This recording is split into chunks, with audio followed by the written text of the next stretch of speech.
Yes friends, അപ്പോൾ കഴിഞ്ഞ വീഡിയോയിൽ നമ്മൾ നിർത്തിയാലോ വാൾപ്പാറയിലെ ഷെയ്ക്കൽ മുടി എന്ന് പറയുന്ന അടിപൊളി മനോഹരമായിട്ടുള്ളൊരു സ്ഥലത്തായിരുന്നു അല്ലേ.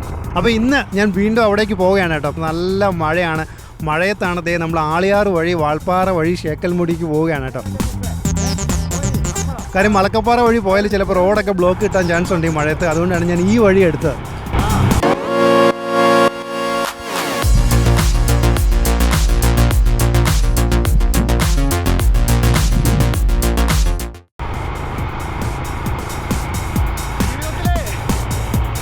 അപ്പോൾ എന്തായാലും നൈസ് ഒരു റൈഡായിരുന്നു, കിടിലം വൈബായിരുന്നു. നല്ല മഴയും മഞ്ഞും ഒക്കെ ആസ്വദിച്ചു വാൾപ്പാറയിൽ ഇതേ ഈവനിങ് ആയപ്പോൾ നമ്മൾ എത്തിച്ചേർന്നു എന്നുള്ളതാണ്. എൻ്റെ ഒരു രക്ഷയല്ല കേട്ടോ, പൊള്ളി വൈബ്. എന്നാ ഫീലെന്ന് നോക്കിയ ഡാമൊക്കെ ഇങ്ങനെ ഫുള്ള് കോടയിൽ മൂടിക്കിടക്കുക. ഈ പ്രദേശം മൊത്തം ഇങ്ങനെ തണുത്ത് വിറച്ച് നിൽക്കുക. അതിനകത്ത് ഞാൻ ഇത്രയും റൈഡൊക്കെ ചെയ്ത് വന്നതുകൊണ്ട് തന്നെ വിറച്ചിട്ട് പോയി കേട്ടോ. നല്ല തണുപ്പുണ്ട്, പൊളി വൈബായിരുന്നു, പൊളി റൈഡായിരുന്നു. യെസ്, ഒരു ഈവനിങ്ങോട് കൂടി ഇതേ നേരം ഇരുട്ടാറായപ്പോഴത്തേക്കും നമ്മുടെ ഷോളയാർ ഡാം സിറ്റിയിലെത്തി. അപ്പോൾ ഇവിടെ നമ്മൾ കഴിഞ്ഞ എപ്പിസോഡിൽ പരിചയപ്പെടുത്തിയ നമ്മുടെ ശശിയേട്ടൻ്റെ ഒരു കുഞ്ഞു ഹോം സ്റ്റേ, അതായത് വളരെ ചെറിയ റൂമൊക്കെ ഉള്ള ബാച്ചിലേഴ്സിനൊക്കെ വന്നാൽ ജസ്റ്റ് തങ്ങാൻ പറ്റുന്ന റൂമിലാണ് ഞാൻ സ്റ്റേ ചെയ്തിരിക്കുന്നത്. അപ്പോൾ ഇനി നൈസായിട്ട് രാത്രി വലിയ യാത്രകളില്ല, കിടന്നുറങ്ങാൻ പോവുകയാണ്. രാവിലെ കാണാം. Good morning. രാവിലെ നമ്മളൊരു ചായ കിട്ടുമെന്ന് നോക്കണം കേട്ടോ, കാര്യം നല്ല തണുപ്പുണ്ട്, നല്ല മഞ്ഞുണ്ടായിരുന്നു. അപ്പോൾ ഇന്നലത്തെ നൈറ്റ് റൈഡും കൂടെ ഒക്കെ ആയപ്പോഴത്തേക്ക് മൊത്തം ഇങ്ങനെ തണുപ്പടിച്ചിരിക്കുകയാണ്. ഒന്ന് ചൂടാക്കാനായിട്ട് രാവിലെ ഒരു ചായ കിട്ടുമെന്ന് നോക്കട്ടെ. ഇന്നലത്തെ ക്ലൈമറ്റ് അല്ല കേട്ടോ, മൊത്തത്തിലൊരു ചേഞ്ചുണ്ട്. ഇന്ന് സ്കൈ ഒക്കെ കുറച്ച് ക്ലിയർ ആണ്. അപ്പോൾ ഇന്ന് നമുക്ക് നല്ലൊരു റൈഡ് പോകാൻ പറ്റുമെന്ന് വിചാരിക്കുന്നു. വാവ്, എന്നാ ബ്യൂട്ടി അല്ലേ, ഒരു രക്ഷയില്ല. നമ്മുടെ പോസ്റ്റ് ഓഫീസാണ്, കാലത്തെ അതിജീവിച്ച് നിൽക്കുന്ന പോസ്റ്റ് ഓഫീസാണ് കേട്ടോ. വാട്സപ്പും ഫേസ്ബുക്കും ഒക്കെ വന്നെങ്കിലും ഈ പോസ്റ്റ് ഓഫീസിന് ഇപ്പോഴും അതിൻ്റേതായിട്ടുള്ള ഒരു തനത് ലുക്ക് ഉണ്ടെന്നുള്ളതാണ്. ഏതൊരാളും ഒന്ന് നോക്കിപ്പോവും. അപ്പോൾ അതിൻ്റെ ഒരു കളർ കോമ്പിനേഷനും അടിപൊളിയാണ്. ഈ റെഡൊക്കെ നല്ലോണം മാച്ച് ചെയ്യുന്നുണ്ട്. എന്താ അല്ലേ, എത്രയോ വർഷം പുറകിലോട്ട് പോയ പോലെ ഉണ്ട്.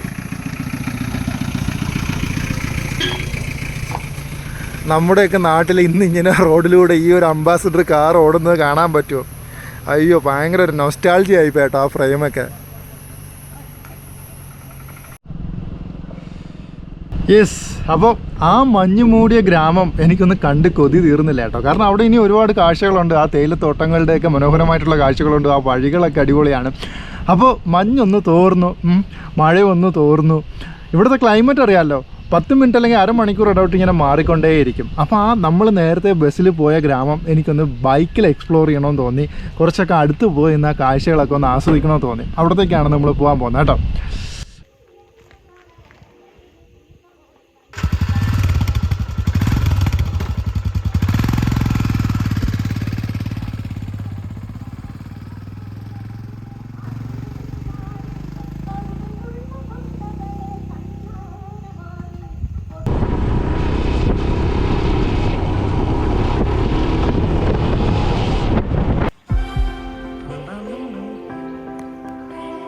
എത്ര സ്റ്റാൻഡേർഡ് പഠിക്കറേ? 8th. 3 പേരും 8th-ലാ? 6th. ഓക്കെ. പഠിച്ച് എന്നാ ആവണോന്ന് ആസേ? IAS. 3 പേർക്കും IAS വാ? മിലിറ്ററിയാ?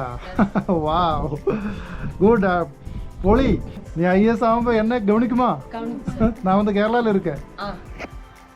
അപ്പോൾ യവന്മാരും കൂട്ടിയിട്ട് നമുക്ക് ഒരു റൈഡ് പോയിട്ട്, യവന്മാരുടെ വീട് അവിടെയാണെന്ന് പറഞ്ഞു.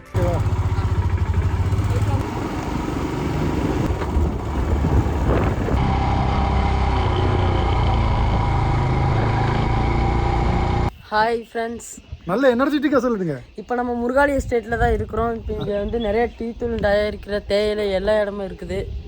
இப்போ பார்த்தீங்கன்னா இங்கே வந்து மிருகங்கள் நடமாட்டம் அதிகமாக இருக்குது. மிருகங்கள் என்னென்ன மிருகங்கள் இருக்கு? இங்கே வந்து டைகர் இருக்கு. டைகர் இருக்கு.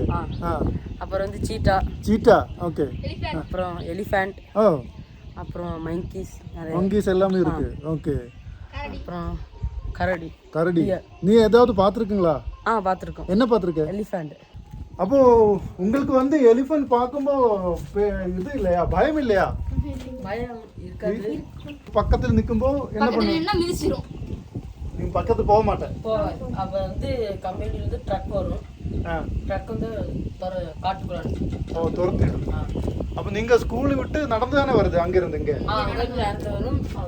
அப்போ அந்த டைமில் எலிஃபென்ட் இருக்கும்? எலிஃபென்ட் இருக்காது. அப்போ பார்க்கும்போது பக்கத்தில் நின்றுடும். அப்போ என்ன பண்ணுவேன்? எது செய்யாது, நம்ம அது பிசாட் போகணும். நம்ம எது தீனா அதுக்கு வந்துடும். ஓ அப்படியே போயிடும். நம்ம எது பிரச்சனை கொடுத்தோம்னா எலிஃபென்ட் மட்டும்தான் நீங்கள் பார்த்துருக்கேன்? நான் கரடி பார்த்துருக்கேன். அப்படிங்களா? கரடி பார்த்துருக்கேன். எந்த ஏரியாவில்? எங்கள் வீட்டுக்கு பின்னாடி. உங்கள் வீட்டுக்கு பின்னாடியா? ஓகே. கரடி ஒன்றும் பண்ண மாட்டீங்களா? பண்ண மாட்டோம். நம்ம எதுவும் பண்ணா அது பண்ணோம். ஓ நம்ம ஏதாவது பண்ணியா தான் அது பண்ணோம், ഇല്ല பண்ண മാട്ടേ. നമ്മുടെ നാട്ടിലൊക്കെ മൊത്തം വൈൽഡ് ആനിമൽസും മനുഷ്യരും തമ്മിൽ ഏറ്റുമുട്ടുമ്പോൾ വളരെ വ്യത്യസ്തമായിട്ടുള്ള ഒരു നാടിൻ്റെ കുറച്ച് വിശേഷങ്ങൾ ഞാൻ പങ്കുവയ്ക്കാൻ ആഗ്രഹിക്കുകയാണ്. അപ്പോൾ ഈ നാടിനെക്കുറിച്ച് പറയുകയാണെങ്കിൽ നമ്മൾ ഈ പയ്യന്മാർ പറഞ്ഞത് ഇപ്പോൾ കേട്ടായിരുന്നല്ലോ. അതായത് ആനമല കടുവാ സങ്കേതത്തിൻ്റെയും പറമ്പകുളം കടുവാ സങ്കേതത്തിൻ്റെയും അതിരുകളിൽ മനോഹരമായിട്ട് സ്ഥിതി ചെയ്യുന്ന ഒരു ഭൂപ്രദേശമാണ് ഷേക്കൽമുടി എന്ന് പറയുന്നത്. അത്യാവശ്യം നല്ല തണുപ്പുള്ള ക്ലൈമറ്റാണ്, എങ്ങും നല്ല പച്ചപ്പാണ്, കാടും തേയിലത്തോട്ടങ്ങളും ഒക്കെ ഇടകലർന്നു നിൽക്കുന്ന ഒരു ഭൂപ്രകൃതിയാണ്. കോയമ്പത്തൂർ ജില്ലയിലെ അവസാന പോയിന്റ് കൂടിയായ ഇവിടെ കാഴ്ചകൾ ആസ്വദിക്കാനും ശാന്തതയും സമാധാനവും കണ്ടെത്താനും സാധിക്കുമെന്നുള്ളതും വളരെ ഇൻട്രസ്റ്റിങ്ങോടുകൂടി പറയേണ്ട ഒരു കാര്യമാണ്. ഇനി വൈൽഡ് ആനിമൽസും മനുഷ്യരും പരസ്പരം വളരെ അണ്ടർസ്റ്റാൻഡിങ്ങിൽ കഴിയുന്ന ഒരു ഗ്രാമം കൂടിയാണിത്. ആന, പുലി, കടുവ, കരടി, കാട്ടുപോത്ത്, മാൻ, മ്ലാവ് തുടങ്ങിയ നിരവധി വൈൽഡ് ആനിമൽസ് ധാരാളം കാണപ്പെടുന്ന ഒരു ഭൂമിയാണ് ഇവിടമെങ്കിലും വന്യജീവി സംരക്ഷണത്തിൽ പ്രദേശവാസികൾ വളരെയധികം അഭിനിവേശമുള്ളവരും അതുപോലെ തന്നെ തിരിച്ചറിവുള്ളവരുമായിട്ടാണ് ഇവിടെ കണ്ടുവരുന്നത്. അതിൻ്റെ ഏറ്റവും വലിയ എക്സാമ്പിളാണ് ആ കുട്ടികൾ ഇപ്പോൾ നമ്മളടുത്ത് പറഞ്ഞത്.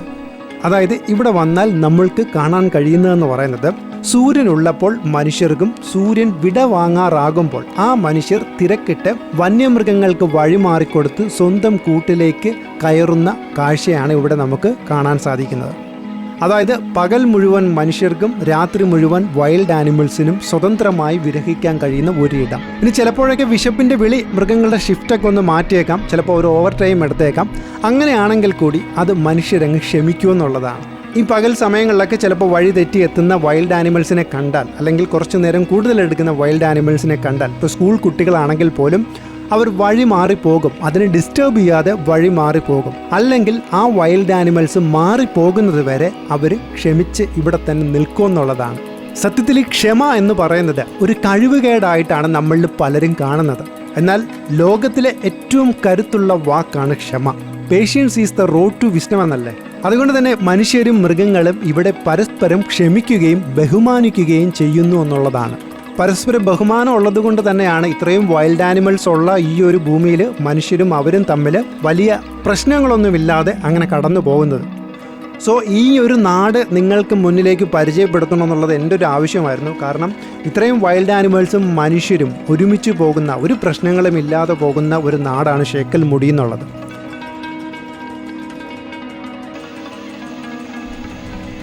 അപ്പോൾ ഇനി നമുക്ക് ബാക്കി യാത്ര തുടർന്നാലോ? എന്നാ ഫീലെന്ന് പറയുമ്പോൾ ഒരു രക്ഷയില്ല കേട്ടോ. ആക്ച്വലി ഈ മലയോര ഗ്രാമങ്ങളിലെ ഇത്തരം ചെറിയ വഴികളിലൂടെ ബൈക്ക് ഓടിക്കുമ്പോൾ കിട്ടുന്നൊരു ഫീലുണ്ടല്ലോ, അത് വേറെ ലെവലാണ് മക്കളെ. ഈ തണുത്ത കാറ്റും പ്രകൃതിയും ഒക്കെ ആസ്വദിച്ച് നമ്മളിങ്ങനെ സ്വയം മറന്നുള്ള യാത്രകളാണ് ഇത്തരം യാത്രകളെന്ന് പറയാം.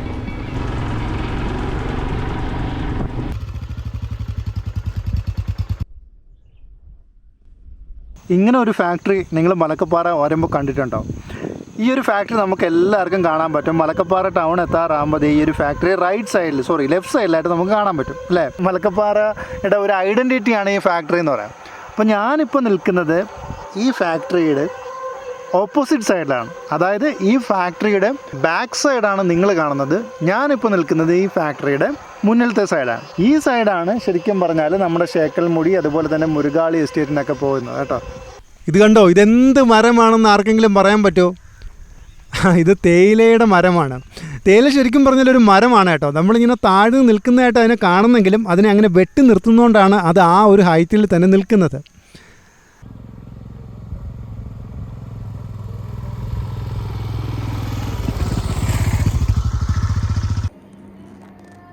അടുത്ത ഒരു എൻഡിൽ നമ്മളെത്തി. ഇതാണ് മുരുകാളി എസ്റ്റേറ്റ് കേട്ടോ. നേരത്തെ ആ പയ്യന്മാർ പറഞ്ഞില്ലേ, ആ മുരുകാളി എസ്റ്റേറ്റിൻ്റെ ഏറ്റവും ലാസ്റ്റിലത്തെ പോയിന്റിൽ നമ്മൾ നിൽക്കുകയാണ്. ഇവിടെ വഴി അവസാനിക്കുകയാണ്. ഇവിടെ നിന്നും ഈ പറയുന്ന പോലെ നടന്ന് നമുക്ക് കേരളത്തിൽ കയറാൻ പറ്റും. ജസ്റ്റ് ബൗണ്ടറിയാണിത്. അപ്പോൾ ഇതുമൊക്കെ ഒരു കാലത്ത് വലിയൊരു പ്രൗഢഗംഭീരമായിട്ടുള്ള ഗ്രാമമായിരുന്നു. ഒരുപാട് തമിഴ് വംശജരും അതുപോലെ തന്നെ മലയാളികളും ഒക്കെ സ്റ്റേ ചെയ്തിരുന്ന ഒരു ഗ്രാമമാണ്. ദേ ഇവിടെ ഒരു ടീ ഷോപ്പുണ്ട്. ഇവിടെ കയറി നമുക്കൊരു ചായ കുടിക്കാം. MK tea stall. ടീ 10 രൂപ, കാപ്പി 15 രൂപ, ഹോർലിക്സ് 15 രൂപ, പൊറോട്ട 12 രൂപ, ദോശ 10 രൂപ, ഇഡ്ഡലി 5 രൂപ. ഇഡ്ഡലി 5 രൂപ ഉള്ളൂ കേട്ടോ ഇവിടെ. വട 5 രൂപ, വടയ്ക്കും 5 രൂപ, ഓംലെറ്റ് 15 രൂപ, റവ ഉപ്പുമ 30 രൂപ, സേമിയ 30 രൂപ, 3 വട 10 രൂപ. അതെന്നാ? ஓ இங்கே வடை 5 ரூபா, இங்கே 3 வடை 10 ரூபா. சட்னி சாம்பார் 3 வடை சின்ன போடுறது. 5 ரூபா ஒரே வடை. ആട്ടുകാൽ സൂപ്പ് 20 രൂപ. തമിഴ് ഓക്കേവാ? എല്ലാമേ കറക്റ്റ് തന്നെ. എനിക്ക് എപ്പോഴും ഇഷ്ടം ഇത്തരം ഉൾഗ്രാമങ്ങളിലെ നാച്ചുറലായിട്ടുള്ള പഴയ ചായക്കടകളിൽ നിന്ന് ചായ കുടിക്കാനാണ് കേട്ടോ. ഇവിടങ്ങളിലേക്ക് ചായക്ക് ഒരു പ്രത്യേക ടേസ്റ്റാണ്. കാരണം ആർട്ടിഫിഷ്യലായിട്ട് ഒരു സാധനവും ചേർക്കത്തില്ല. പിന്നെ പ്യുവറായിട്ടുള്ള പശുവിൻ്റെ അല്ലെങ്കിൽ എരുമയുടെ ഒക്കെ പാലായിരിക്കും. കേരളത്തിൽ പൊതുവേ നമ്മൾ പാക്കറ്റ് പാൽ യൂസ് ചെയ്യുന്ന കാരണം യഥാർത്ഥ പാൽ എന്താണെന്ന് പോലും നമുക്കിപ്പോൾ അറിയത്തില്ല. അപ്പോൾ ആ ഒരു പഴയ പാലിൻ്റെ രുചിയുള്ള ചായ കുടിക്കണമെങ്കിൽ ഇത്തരം തമിഴ്നാട്ടിലെ ഉൾഗ്രാമങ്ങളിലേക്ക് വരണം. ആ ചായക്ക് ഒരു പ്രത്യേക ടേസ്റ്റാണ്.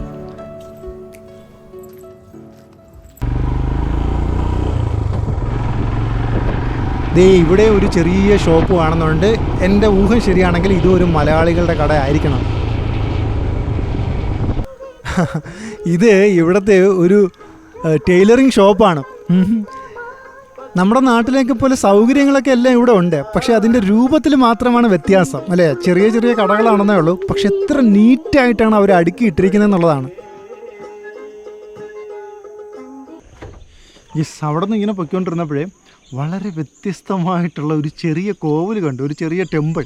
ആ ടെമ്പിൾ ഞാനൊന്ന് കാണിച്ചു തരാം. പോകുന്ന വഴിയിൽ ലെഫ്റ്റ് സൈഡിൽ ആക്ച്വലി സത്യത്തിൽ അത് എന്താണെന്ന് എനിക്ക് മനസ്സിലായില്ല. ഇവിടെ ചോദിച്ചപ്പോഴാണ്, നടന്നു പോയ ആൾക്കാരോട് ചോദിച്ചപ്പോഴാണ് എനിക്ക് മനസ്സിലായത് അത് ഇവിടുത്തെ ഒരു ചെറിയ കോവിലാണ് കേട്ടോ, ടെമ്പിളാണ്. അതൊന്ന് കാണിച്ചു തരാം. ഈ കോവിലിൽ വന്ന് ഞാൻ ഇങ്ങനെ നോക്കിക്കൊണ്ടിരിക്കുകയായിരുന്നു കേട്ടോ. നല്ല രസമുണ്ട് ആ കോവിൽ കാണാനായിട്ട്. അപ്പോൾ ഞാൻ ചോദിച്ചു ഇത് ഏതാണ് കോവിലെന്നുള്ളത്. അതിൻ്റെ ഉത്തരം അതിനേക്കാളും വലിയ സർപ്രൈസ് ഞാൻ കേൾപ്പിച്ചു തരാം. അപ്പോൾ ചേട്ടാ അത് എന്ന കോവിൽ? ഗുരുവായൂരപ്പൻ. എന്നാ? ഗുരുവായൂരപ്പൻ. ഗുരുവായൂരപ്പൻ കോവിൽ. ഇങ്ങേം ഗുരുവായൂരപ്പൻ ഇരിക്കാ? പക്ഷേ എനിക്ക് വയ്യ കേട്ടോ. അതെ, ആ കാണുന്നത് ഗുരുവായൂരപ്പൻ കോവിലാണ്. വിശ്വസിക്കാൻ പറ്റുന്നുണ്ടോ ഇവിടെയൊക്കെ ഗുരുവായൂരപ്പൻ കോവിലുണ്ടെന്നുള്ളത്? ഇത് വന്ന് അപ്പോൾ എത്ര വർഷമായിരിക്കെങ്കിൽ? 1963 കെട്ടുന്നത്. 1963 കെട്ടണത്. ഇത് യാർ കെട്ടണത് അന്ത കാലത്തില്? അത് പെട്ടടി അയ്യപ്പൻ ഒരുത്തർ இருக்காரு.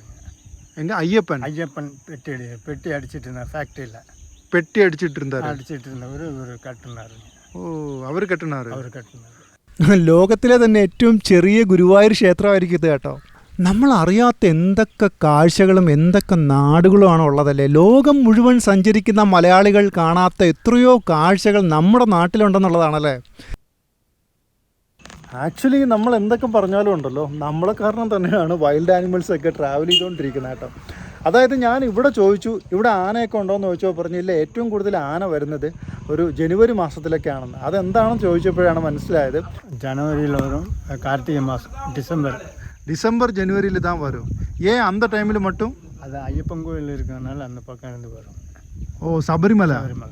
ஓ, அங்கே அந்த டைமில் சீசன் ஆகுമ്പോൾ யானை எல்லாம் இந்த பக்கம் வரும். ഓ, ശരി ശരി ശരി ശരി, ഓക്കെ. ലോകത്തിലെ തന്നെ ഏറ്റവും ചെറിയ ഗുരുവായൂരപ്പൻ ക്ഷേത്രത്തിൻ്റെ മുന്നിലാണ് നമ്മൾ നിൽക്കുന്നത്. നമ്മൾ പലരും ഗുരുവായൂർ ക്ഷേത്രത്തിൽ പോയിട്ടുണ്ടാവും. പക്ഷേ ആ ഒരു ഗുരുവായൂരിൽ നിൽക്കുമ്പോൾ ഇങ്ങനെ ഇവിടെ കാട്ടിനുള്ളിൽ മലയിടുക്കിൽ ഒരു ഗുരുവായൂർ ക്ഷേത്രമുണ്ടെന്നുള്ളത് ആരും തന്നെ അറിഞ്ഞിരുന്നില്ല എന്നുള്ളതാണ്. ഇതും ഒരു ഗുരുവായൂരപ്പൻ ക്ഷേത്രമാണ്. ഇവിടുത്തെ പ്രതിഷ്ഠ എന്ന് പറയുന്നത് കൃഷ്ണനാണ്. ഇത് കാണുമ്പോൾ പലരും ഒന്ന് ഞെട്ടിപ്പോവല്ലേ, ഇതും ഗുരുവായൂരപ്പൻ ക്ഷേത്രമാണോ എന്നുള്ളത്. അപ്പോൾ ഇത് സ്ഥിതി ചെയ്യുന്നത് എവിടെയാണെന്ന് വെച്ചാൽ നമ്മുടെ തമിഴ്നാട്ടിലെ കോയമ്പത്തൂർ ജില്ലയിലെ വാൾപ്പാറയ്ക്കടുത്ത് ഷോളയാർ ഡാമിൽ നിന്നും ഷേക്കൽമുടിയിലേക്ക് പോകുന്ന വഴിയിലാണ് ഇത്തരത്തിലുള്ള ഒരു ചെറിയ ഗുരുവായൂരപ്പൻ ക്ഷേത്രം ഉള്ളത് കേട്ടോ.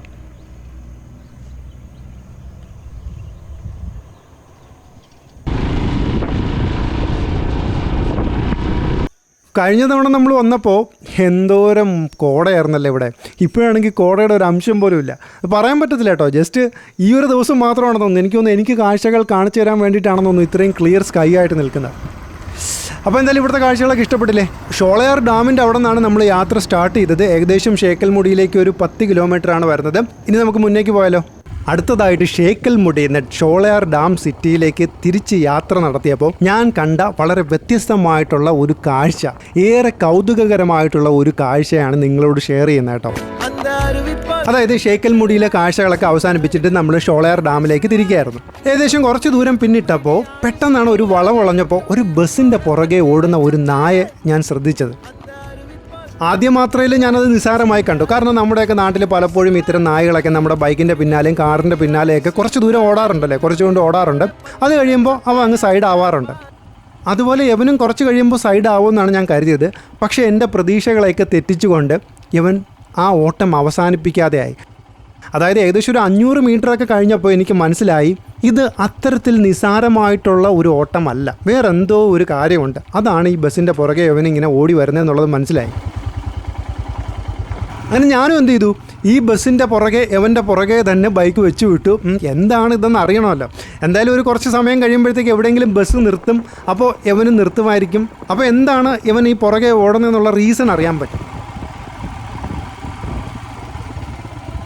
ഇടയ്ക്കിടയ്ക്ക് ആശാൻ നല്ല രീതിയിൽ ക്ഷീണിക്കും. ഇത്രയും ദൂരമൊക്കെ എങ്ങനെയാണ് ഓടുന്നത്? അപ്പോൾ ആ ക്ഷീണിക്കുമ്പോൾ സ്ലോ ആവും. വീണ്ടും അവൻ ആ തിരിച്ചറിവ് വരും, ബസ് ഒത്തിരി ദൂരെ ആയെന്നുള്ളത്. അപ്പോൾ വീണ്ടും അവൻ്റെ സർവ്വശക്തി എടുത്തിട്ട് അവൻ അതിനെ ഫോളോ ചെയ്ത് വീണ്ടും ഫാസ്റ്റായിട്ട് ഓടിത്തുടങ്ങും.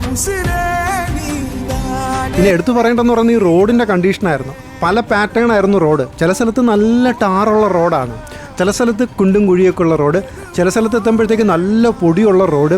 അപ്പോൾ ഇതിനെയൊക്കെ നമ്മുടെ ഒരു മോട്ടോർ വെഹിക്കിൾ എന്നുള്ള രീതിയിൽ ബൈക്കും ബസ്സൊക്കെ ഇതിനെയൊക്കെ അതിജീവിച്ച് പോവുകയാണ്. പക്ഷേ ഒരു ജീവൻ, ഓടുന്ന ജീവനും ഇതിനെയൊക്കെ അതിജീവിച്ച് നമ്മുടെ കൂടെ ഇങ്ങനെ ഫോളോ ചെയ്യുന്നൊരു കാഴ്ച, സത്യം പറഞ്ഞാൽ ചില സമയത്തൊക്കെ ഞാനിങ്ങനെ അറിയാതെ എൻ്റെ കണ്ണ് നിറഞ്ഞു പോയെന്ന് പറയാം. കാര്യം ആ പൊടിയുടെ ഇടയിൽ കൂടെയൊക്കെ ഇവനിങ്ങനെ ഓടി വരുന്നത് കണ്ടപ്പോഴേ എന്തിനാണ് ഇവൻ ഓടുന്നത്, ആ ഒരു പ്രതീക്ഷയാണ് എന്നെയും ഇതിൻ്റെ പുറകെ ഇങ്ങനെ നയിച്ചതെന്നുള്ളതാണ്. ആശാനൊന്ന് നല്ല രീതിയിൽ ടയേർഡാവും കേട്ടോ. നമുക്ക് ചിന്തിക്കാൻ കൂടി കഴിയുന്നില്ലല്ലേ ഒരു 4 കിലോമീറ്ററൊക്കെ ഒരു ബസ്സിനെ ഫോളോ ചെയ്ത് അതേ സ്പീഡിൽ ഓടുക എന്നുള്ളത്. ആക്ച്വലി സ്പീഡെന്ന് പറയുന്നത് നമ്മൾ സ്പീഡോമീറ്ററിൽ നോക്കുമ്പോൾ എനിക്കൊരു 30, 40, ഒരു 50 ആ ഒരു റേഞ്ചിലൊക്കെ ബസ് ഇടയ്ക്കിടയ്ക്ക് പോകുന്നുണ്ട്. മാക്സിമം ഒരു ആവറേജ് സ്പീഡെന്ന് പറയുന്നത് ഒരു 30, 40 ഒക്കെ ആയിരുന്നു. അപ്പോൾ ഒരു 4 കിലോമീറ്ററൊക്കെ എവനും അതേ സ്പീഡിൽ ഇങ്ങനെ ഓടി വന്നുകൊണ്ടിരിക്കുകയാണ്. ഈ ചില സിറ്റുവേഷനിലൊക്കെ എത്തുമ്പോൾ നമുക്ക് സങ്കടം തോന്നുമല്ലേ, എന്തിനാണ് അവൻ ഓടുന്നതെന്ന് അറിയത്തില്ലല്ലോ. ഇത്രയും കഷ്ടപ്പെട്ട് ഓടുന്ന അവനെ ഒന്ന് ബൈക്കിൻ്റെ പുറകിൽ കയറ്റി കൊണ്ടുപോകാൻ തോന്നി. അവൻ്റെ ആ ഓട്ടം അത്രയും ആത്മാർത്ഥമായിട്ടായിരുന്നേ.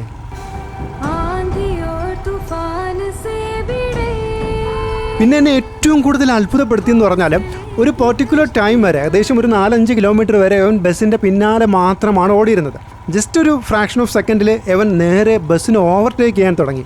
അതെന്നെ ശരിക്കും അതിശയിപ്പിച്ചു. എന്തിനാണ് ഇത്രയും ദൂരം ഫോളോ ചെയ്ത് വന്നിട്ട് ഇവൻ ഈ ഓവർടേക്ക് ചെയ്യുന്നതെന്നുള്ളത് എനിക്ക് മനസ്സിലായില്ല. അങ്ങനെ ഓവർടേക്ക് ചെയ്ത ആശാൻ ബസ്സിൻ്റെ മുന്നാലെ ഓടാൻ തുടങ്ങി. അപ്പോൾ എനിക്ക് ഇടയ്ക്കിടയ്ക്ക് കാഴ്ച കിട്ടുന്നില്ലായിരുന്നു, കാരണം ബസ്സിൻ്റെ പുറകിലാണല്ലോ ഞാൻ. അപ്പോൾ വളവും തിരിവൊക്കെ വരുമ്പോൾ മാത്രമാണ് അവൻ്റെ സൈറ്റ് എനിക്ക് ക്ലിയറായി കിട്ടിക്കൊണ്ടിരുന്നത്. സോ ആ ദൂരവും എവൻ കൂട്ടിക്കൊണ്ടിരുന്നു എന്നുള്ളതാണ്. അതായത് ബസ്സും എവനുമായിട്ടുള്ളൊരു ദൂരം എവൻ ഓവർടേക്ക് ചെയ്ത് ഓടി തുടങ്ങിയിട്ട് ബസ്സിൻ്റെ ഒരുപാട് മുന്നിലേക്ക് ഇവൻ ഓടാൻ തുടങ്ങി. ആ ദൂരം കൂട്ടിക്കൊണ്ടേയിരുന്നു. അപ്പോൾ അതെന്തിനാണെന്നുള്ളതായി പിന്നെ എൻ്റെ കൺഫ്യൂഷൻ. ദെൻ കുറച്ചുകൂടി കഴിഞ്ഞപ്പോൾ ഒരു സെക്കൻഡിൽ ഇവനെ കാണാനില്ല. അതായത് അടുത്തൊരു വളവ് വളഞ്ഞപ്പോൾ ഞാൻ എവിടെയൊക്കെ നോക്കിയിട്ടും ഇവനെ കാണുന്നില്ല എന്നുള്ളതാണ്. അപ്പോൾ അത് പെട്ടെന്ന് ഒരു ചാലിന്ന് ചാടി വീഴുന്നു എൻ്റെ ഫ്രണ്ടിലേക്ക്. അതായത് അവൻ്റെ ഒരു കാൽക്കുലേഷൻ നമ്മൾ ശ്രദ്ധിക്കണം. അവന് ഇത്രയും ദൂരം ഓടിയപ്പോൾ നല്ല വെള്ളം ദാഹം ഉണ്ടായി. അപ്പോൾ അവനറിയാം ഇന്ന ഒരു സ്പോട്ടിൽ വെള്ളം കിട്ടുമെന്നുള്ളത്. സോ ആ സ്പോട്ട് എത്താറായപ്പോൾ ഇവൻ എന്ത് ചെയ്തു, ഈ ബസ്സിൻ്റെ ടൈമിംഗ് കറക്റ്റ് ആക്കാൻ വേണ്ടിയിട്ട് ഇവൻ ഈ ബസ്സിനെ ഓവർടേക്ക് ചെയ്തു നേരത്തെ ഓടിപ്പോയിട്ട് അവിടെ ആ ചാലിന്ന് വെള്ളം കുടിക്കുകയായിരുന്നു. ആവശ്യത്തിനുള്ള വെള്ളം കുടിച്ചോ ഇല്ലയെന്ന് അറിയത്തില്ല. കുടിച്ചുകൊണ്ടിരുന്നപ്പോൾ തന്നെ എനിക്ക് തോന്നുന്നു ഈ ബസ് വന്നു, വീണ്ടും ഈ ബസ്സിൻ്റെ പുറകെ അങ്ങനെ ഫോളോ ചെയ്ത് ഓടാൻ തുടങ്ങി എന്നുള്ളതാണ്. അപ്പോൾ ഈ വെള്ളം കുടിക്കാൻ വേണ്ടിയിട്ടാണ് ഇവൻ ജസ്റ്റ് ബസ്സിനെ ഓവർടേക്ക് ചെയ്തിട്ട് മുന്നാലെ ഓടിയത്. യെസ്, അവസാനം അങ്ങനെ ഏകദേശം ഒരു 6 കിലോമീറ്ററോ 7 കിലോമീറ്ററോ ആയിട്ടുണ്ട് കേട്ടോ നമ്മൾ സ്റ്റാർട്ട് ചെയ്ത സ്ഥലത്ത് നിന്ന്. ഇത്രയും ദൂരം ഈ നായ ഓടി ഇതേ ഇവിടെ എത്തിയെന്നുള്ളതാണ്. നമ്മൾ ഷോളയാർ ഡാം സിറ്റി എന്ന് പറയുന്ന പെർട്ടിക്കുലർ സ്പോട്ടിലെത്തി. ഇനിയാണ് ക്ലൈമാക്സിലേക്ക് വരുന്നത് കേട്ടോ. എന്തിനാണ് അവൻ ഇത്രയും ദൂരം ഓടി വന്നത് എന്ന് ഞാനും നിങ്ങളും ഒക്കെ ഇങ്ങനെ ആകാംക്ഷയോടെ കാത്തിരിക്കുകയായിരിക്കും അല്ലേ. അതായത് ഈ കണ്ട നായയുടെ പേരെന്ന് പറയുന്നത് വിഷ്ണു എന്നാണ്. അപ്പോൾ ഈ വിഷ്ണു തൻ്റെ ഓണർ കയറിയ ബസ്സിൻ്റെ പുറകെയാണ് ഓടി വന്നത്. ഇവിടെ നിന്ന് ഒരു ചായയൊക്കെ കുടിച്ച് ഇവന് ഒരു പാക്കറ്റ് ബിസ്ക്കറ്റും കൊടുക്കും. അപ്പോൾ ഈ ബിസ്ക്കറ്റ് കൂടെ കിട്ടാൻ വേണ്ടിയിട്ടാണ് ഇവൻ ഈ ബസ്സിൻ്റെ പിന്നാലെ ഓടി വരുന്നതെന്നാണ് പറയുന്നത്. അത് മാത്രമല്ല ഈ ഓണറുടെ ജോബ് എന്ന് പറയുന്നത് ഇദ്ദേഹം ഇവിടെ നിന്ന് നേരെ അടുത്ത ബസ്സിൽ പൊള്ളാച്ചിക്ക് പോകും. ന്യൂസ് പേപ്പർ ഏജൻറ്റാണ് ഇദ്ദേഹം. അപ്പോൾ ന്യൂസ് പേപ്പർ കളക്ട് ചെയ്തിട്ട് നാളെ മോർണിംഗ് ഉള്ള ബസ്സിൽ, നമ്മൾ ഇന്നലെ രാവിലെ കഴിഞ്ഞ ട്രിപ്പിൽ നമ്മൾ രാവിലെ 6 മണിക്കുള്ള ബസ്സിൽ കയറി ഓർമ്മയുണ്ടോ? അപ്പോൾ ആ ബസ്സിൽ മുന്നേ ഇവിടെ വന്ന് ഇറങ്ങിയിട്ട് ഇവിടെ നിന്ന് 6 മണിയുടെ ബസ്സിൽ ഷേക്കൽമുടിയിലേക്ക് പോകും. അപ്പോൾ അതുവരെ ഈ നായി ഇവിടെ കിടക്കുമെന്നുള്ളതാണ്. അതായത് രാത്രി മൊത്തം ഇവൻ ഇവിടെ കിടക്കും. രാവിലെ ഇവൻ്റെ ഓണർ വരുമ്പോൾ തിരിച്ച് ഈ ബസ്സിൻ്റെ പുറകെ അതേപോലെ ഓടി തിരികെ പോകും എന്നുള്ളതാണ് കേട്ടോ. പണ്ട് തൊട്ടേ പഴമക്കാർ പറഞ്ഞൊരു ചൊല്ലുണ്ടല്ലേ, ഉണ്ട ചോറിന് ഏറ്റവും കൂടുതൽ നന്ദി കാണിക്കുന്നത് നായാണെന്നാണ്. അത് തന്നെയാണ് ഇവിടെ പ്രൂവ് ചെയ്തിരിക്കുന്നത് എന്നുള്ളതാണ്.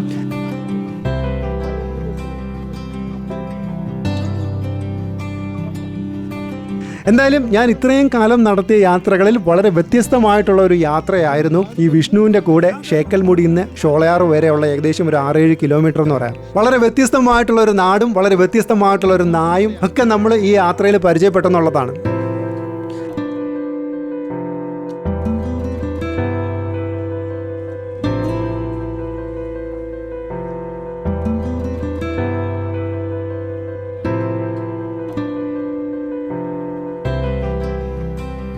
അപ്പോൾ ഇതുപോലുള്ള വീഡിയോസാണ് നമ്മുടെ ചാനലിൽ അപ്ലോഡ് ചെയ്യുന്നത്. അപ്പോൾ ഫസ്റ്റ് ടൈമാണ് നിങ്ങൾ ചാനൽ കാണുന്നതെങ്കിൽ സബ്സ്ക്രൈബ് ചെയ്യാനും ഒപ്പം തന്നെ ബെല്ലൈക്കൺ പ്രസ് ചെയ്യാനും മറക്കണ്ട. അപ്പോൾ അതുപോലെ തന്നെ എൻ്റെ ഫേസ്ബുക്ക് പേജും ഇൻസ്റ്റയിലും ഞാൻ യാത്രാ വിവരണങ്ങളും കുറേ വീഡിയോകളൊക്കെ അപ്ലോഡ് ചെയ്യുന്നതായിരിക്കും. അപ്പോൾ പറ്റുന്നുള്ളവർ അതും കൂടെ ഫോളോ ചെയ്തേക്കണം.